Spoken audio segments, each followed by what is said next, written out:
All right, say hi, River. River, look. Oh, I ripped my paper. The dog ate my homework, so we're gonna have to go off the cuff here.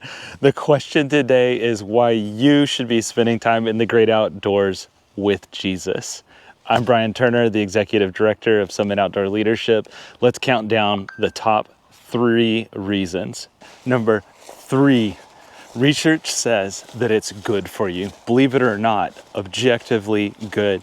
In fact, there's a study done in the last few years with over 9,000 adults in the US who experienced an over 50% decrease in depression symptoms compared to those who did not spend time outside. And in fact, a study from the Mayo Clinic said that as little as 20 minutes outside is beneficial in terms of your mental health outcomes. That's pretty sweet.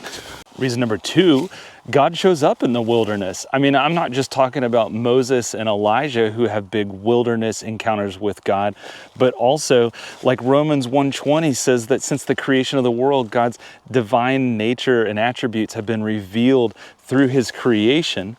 And Psalm 19, one of my favorite ones, connects the ways that God reveals himself generally through the creation with his word, where he reveals himself specifically. And it's a powerful combo. I don't know if it's that God's voice is louder in the wilderness, or if it's just that like our internal noise is turned down lower when we get away from our distractions.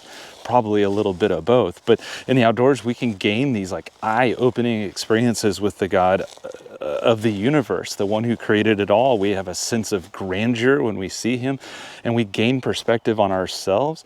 We can process through the things of life. We deepen our community with the people that we go out there with, and we can be challenged mentally, physically, and spiritually. And that's why at Summit, we just call it the greatest classroom ever created. All right, and now the number 1 reason that you should spend time with God in the outdoors. Jesus did it.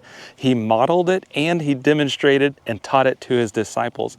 Luke 5:16 says that Jesus often withdrew to desolate places to pray. He sought the Father. He had his time in the wilderness before his ministry began, and that helped prepare him for what was ahead.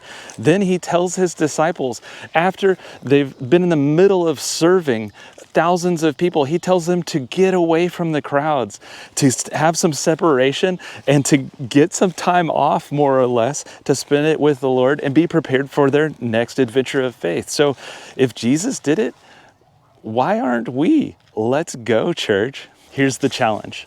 I want you to try this. Go spend 20 to 90 minutes outside, whatever you can get your hands on. Capture a little time and go spend it outside with the Lord. Whether it's drinking your coffee and sitting and watching the sunrise, or if it's taking a hike and praying as you go, or taking a friend with you and discussing the things of Jesus, I guarantee that God will meet you there. And I'd love for you to report back. Let me know how it goes.